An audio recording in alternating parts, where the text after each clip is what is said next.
Hello and welcome back to the Double Trouble Minimal Here's the Turn plan. Count playthrough.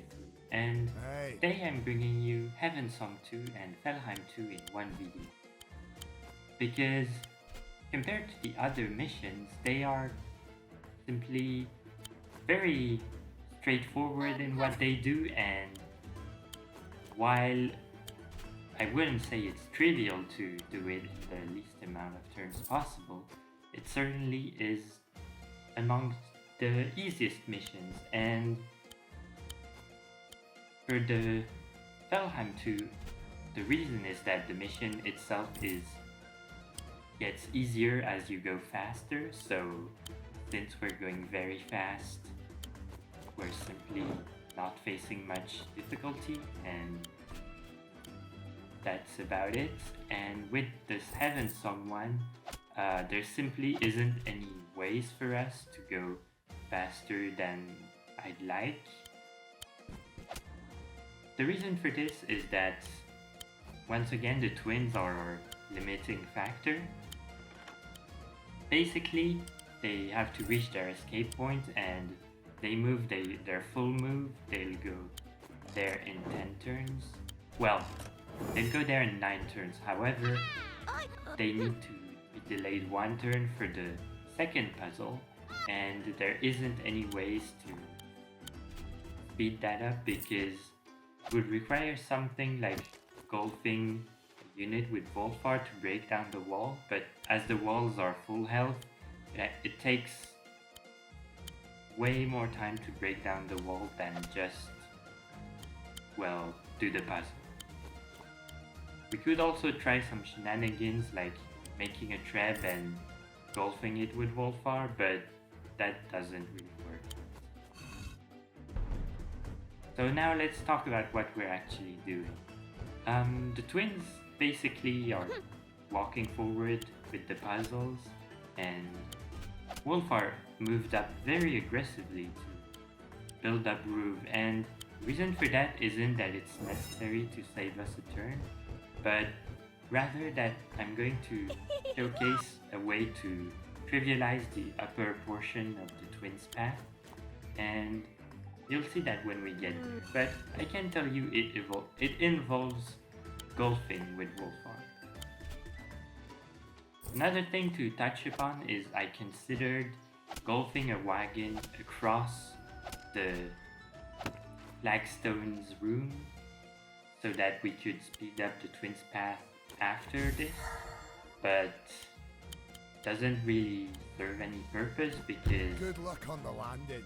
basically from the treasure, the twins would take 2 turns to reach their escape points, and that doesn't change with a wagon because we still have take 1 turn to enter the wagon, and then it's only on the next turn that the wagon can unload us. Now to actually talk about what we're doing, well, we golfed a mage with Wulfar across to the twin side, and well, as I said, that isn't necessary to complete the puzzles and escape in the least amount of turns, but the reason we do this is that Wulfar doesn't have much else to do, and it helps us be more consistent with doing the puzzles and having more units available to face the enemies in the treasure room the next turns.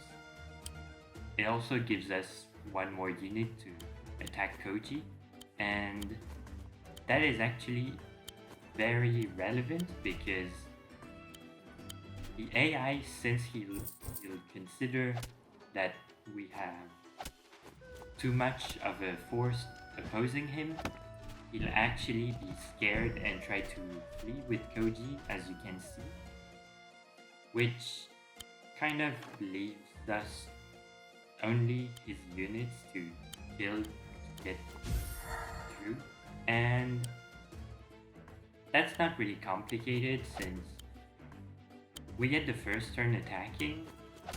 Since we get the first turn attacking, Koji will not, well, attack back and kill too many units, as since we're gonna kill units, he'll leave us alone after we take the treasure and just run the other way. Now, Wulfar has already reached his escape point and he's just gonna sit there until we pick up the treasure and he decides it's okay for him to leave now. Probably could have left before, but he has to make sure the treasure will actually take it. This room, it's quite important to not forget to have a unit push the lever, and it's not really a big deal because you can still do it on the same turn that you're about to move out with the twins. And as you can see, Koji did run out as soon as we opened the door because, well, it was basically 4 versus 1, and even though he has a lot of reinforcements coming, the AI really likes running away with the commander to make it more difficult to tease some maps by simply baiting the commander and killing him in a quick fashion.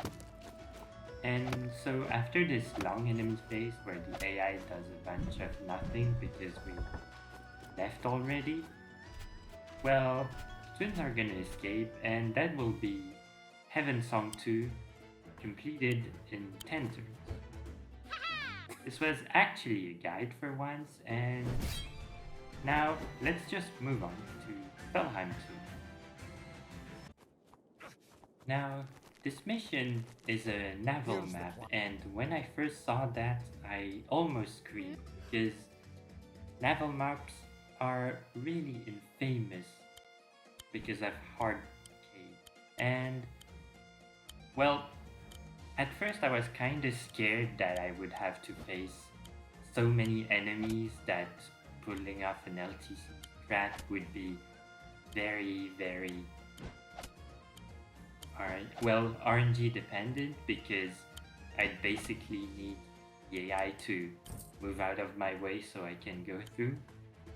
However, as it turns out, on this map, I think what they intended was that these villages in your way, you take a few turns to capture them, as well as the port and the tower, and that would basically slow you down. But since we're going so fast, the AI actually doesn't really have time to build up an army that could stop us by the time we reach the lower parts. There are still a few interesting things you do. First, there's the harpy placement next to Wulfar that prevented the mage from critting and basically preserves us a little more HP.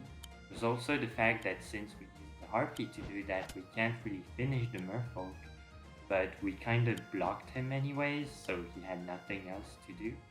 And now I hesitate a bit over the air unit's placement because I must not take up spaces for naval units that are about to come. And what we're doing here, you might wonder why we're not going straight down with Wulfar, and the reason for that is that barges have way more move than balloons, and so we're gonna put Wulfar in the barge too. Now, actually, while it is true that the barge has more movement than the balloon, going in with the balloon with our commanders in would actually result in the same amount of turns, because on the lower section the commanders still have to walk a little bit to get to the escape point because we can't drop them off directly with our barge. However, the reason we still go for the barge is that there's ballistas and harpoon ships, and protecting a balloon against all that is basically more work than protecting a barge. First reason is that the barge has to watch out for only a few threats. First one is this turtle on the left that we baited into killing other turtles, and Second one is going to be this warship up ahead, but we position the turtle last turn to take care of that. Another interesting thing we do is, since our barge took chip damage, we're just gonna heal it with our mages. And the reason we're sending the balloon down still is that it's basically to make this strategy a little more reliable and that can actually be used anytime, because this way, even if the AI decides to be to suddenly grow a very big brain and understands that you're trying to get very few turns in, it can actually block you in the lower part by spawning a few units in the wrong spots and basically make you take one more turn. Now, it's not really relevant because you're just trying to get S rank, won't knock you off of the requirements, but I'm doing it nonetheless because this way I know that this recording will be the one and there won't be any weird stuff. We took out the ballista that sometimes decides to escape to the left to avoid all our forces moving, and I don't really know why sometimes the ballista does that, but that's okay. We're just gonna bait the harpoon next with our dragon because it doesn't have that much stuff to do anyway. We hexed with the witch, and the reason for that is we don't want the ballista to chip too much at our commander, and by placing a witch and hexing with it, you basically bait the ballista with your witch, but you also make sure that the ballista is not going to kill the witch. And that's basically gonna give you an extra hex next turn, and while it's absolutely not necessary, it's just a few things that make sure you have a slightly higher chance to clear the map.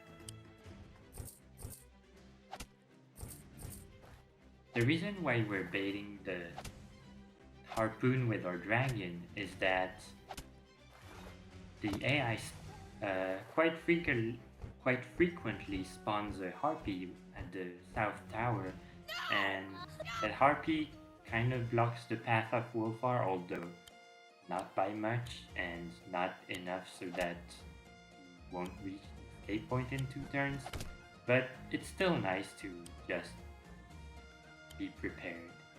Now, the ballista didn't go for what I expected, so that's a little weird, but doesn't really matter after all. And here's the balloon. Basically what you can do here, if the twins are too weak or have too much stuff in their way, you can enter the balloon and unload them next turn, as granted you have taken care of all the anti-air around here, but if you really think of it, the AI usually won't go for a balloon kill, so it's easy to also bait the anti-air with simply another air unit. And well, here there's something actually quite strange happening. I think there was too many enemy units on the field, so the AI is taking quite a bit of time to act. But I don't know much about that, so I just think it's something interesting to happen. And well, since the enemies didn't spawn a lot of stuff down, we can just walk and escape the map.